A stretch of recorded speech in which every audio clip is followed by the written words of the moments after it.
T4, the sandy coloured one, followed by the T72, the green one, which is laying smoke, that diesel there.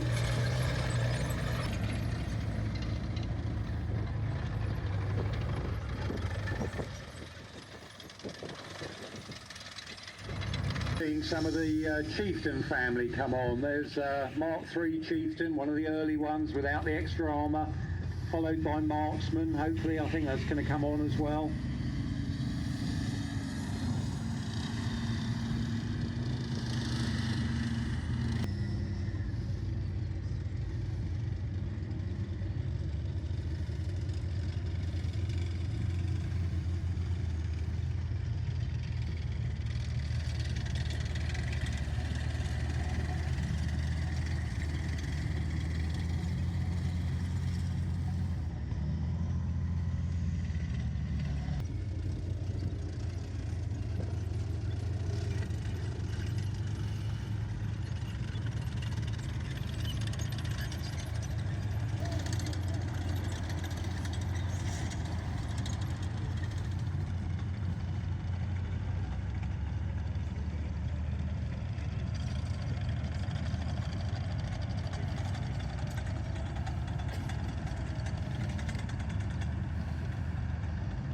A bit hot there as well, but as they go past, that is an amazing display of what to some people might have been scrap metal if they weren't saved, and it gives you maybe an opportunity. Give them a round of applause, because they've done very well getting all that out on display for you today. All those people that spent a lot of hours there putting that display together, which is quite something.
there you can see him deploying his drops there, and the simple way it works, just up in the air and then slid back down onto the ground.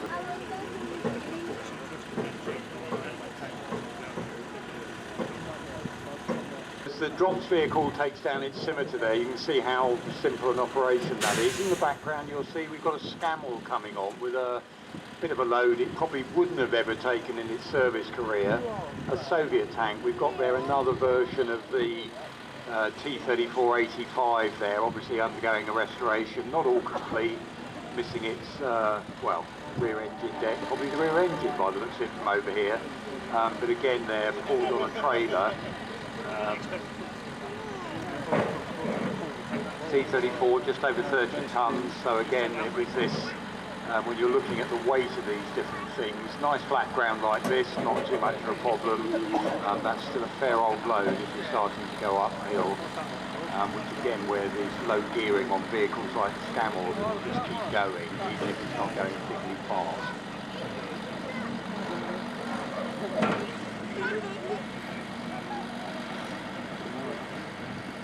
And then that's followed on by an Antar tank transporter. It's shed its load at the moment. I think we've seen its load that it arrived with going around.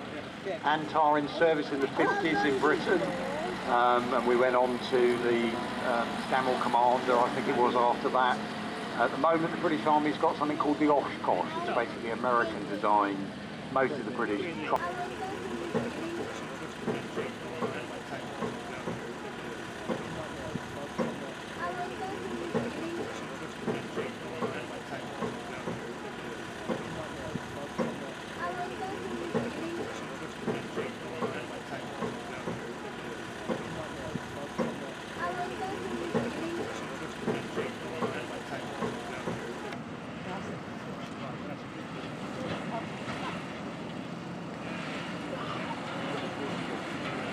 Scamel Pioneer going past.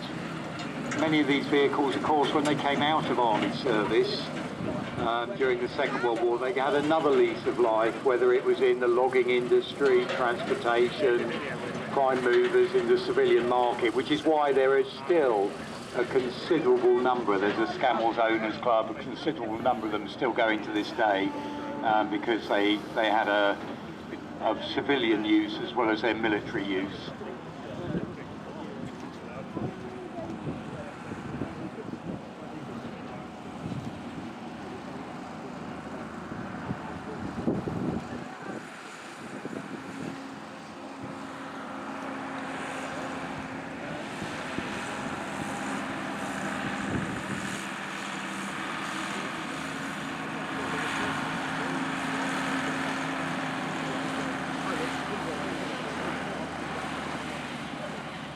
But also drones that are doing very different things nowadays to just like drones flying around now. At the moment with camera on, we've got larger drones, we've got different types of targets. Some vehicles they'd have little jerry-rigged areas so that you could sleep there as well behind what was going on. You know, again, if you're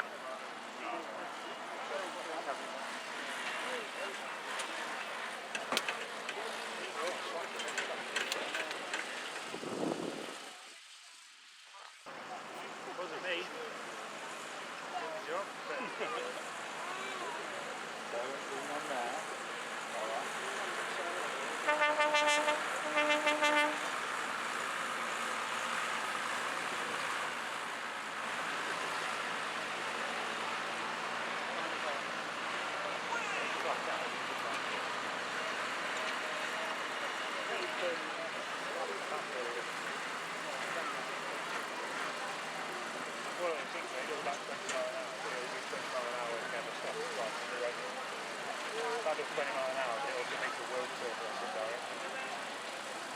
20 miles an hour,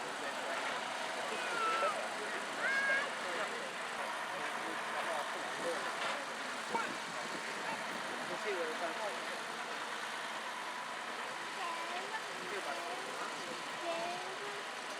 This was here before they were.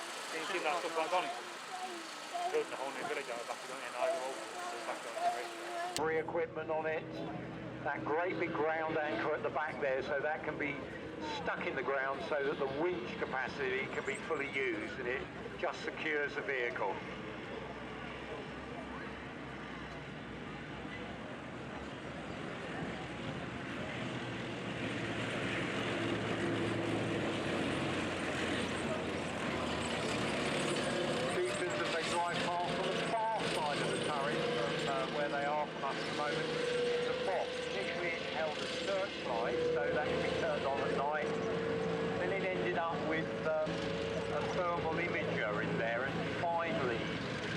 Something called TOPS that was put on, thermal observation gunnery sight.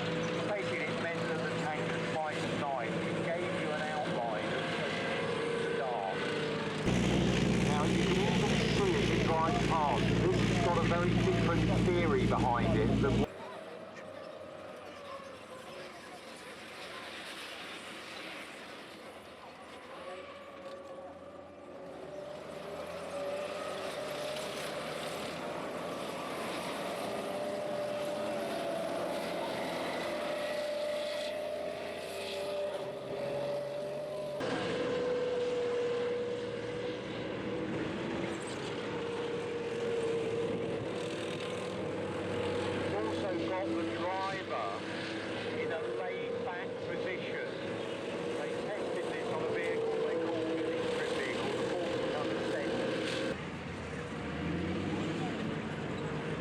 Equivalent 15 inches of steel that when it's firing, because it's designed to fire basically at Soviet era tanks, it would fire a metal dart. A long thin metal rod would be fired in a cylinder at the enemy tank. The cylinder falls away, fans of explosives float out into the barrel, spins that dart so it's accurately flying. Little looks like a dart, you throw the dartboard from the point of view. Protect you from heat, so it could fight at night as well. It's a very accurate gun, so it's pointing at you, you're in range, you're a goner.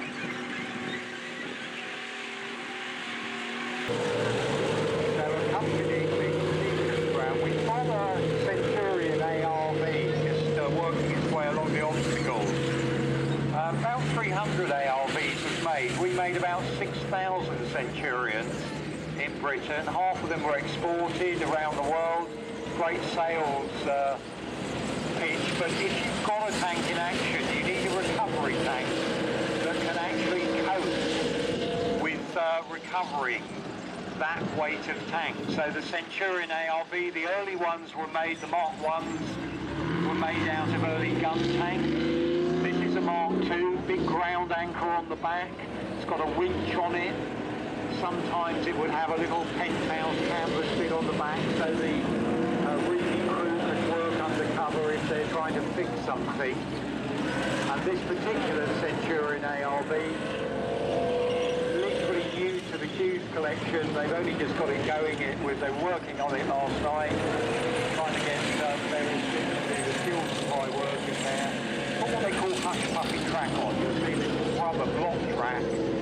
It was put on some of the later Centurions, basically all NATO tanks. So the point came into service where they had to have rubber track on so we didn't rip up the road. Aggressive track is basically doesn't have any rubber track on it at all.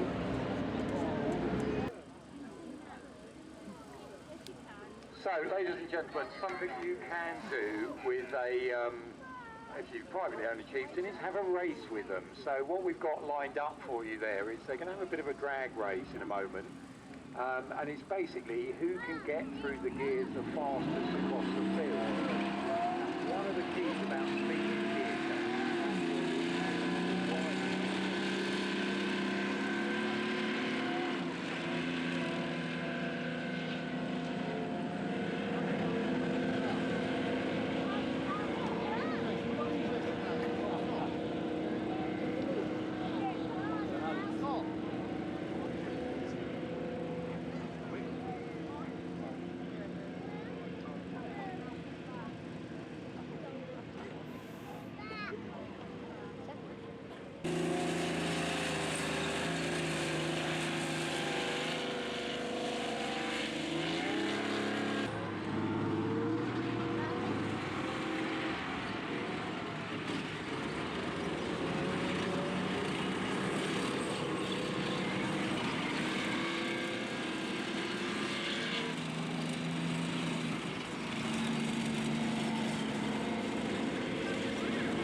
of course, if we have execution tank crew in the audience anywhere, great guns, great thick armour, but here we are seeing the streets around here.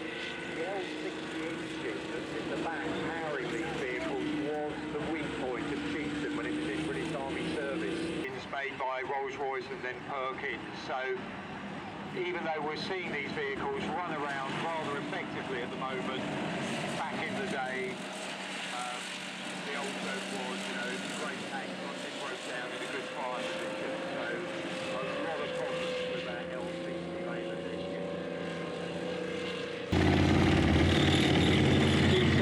They're showing how it can make a smoke screen. All it's doing is putting diesel fumes on its hot exhaust, and that creates that smoke cloud, which of course if you are backing into, you know, it means you're hidden from the enemy.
Now you can see with the Gepard, it's using its radar. This is the German version of the Gepard.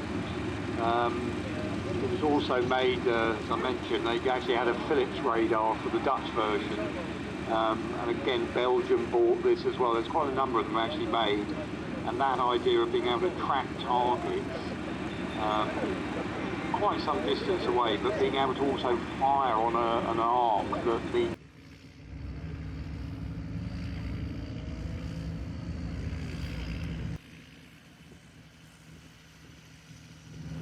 Soviet era T-55 tank.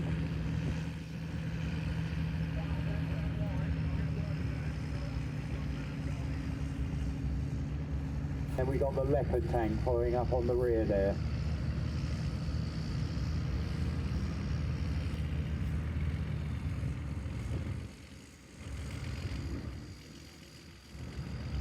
The German Leopard tank with the anti-aircraft system on the top.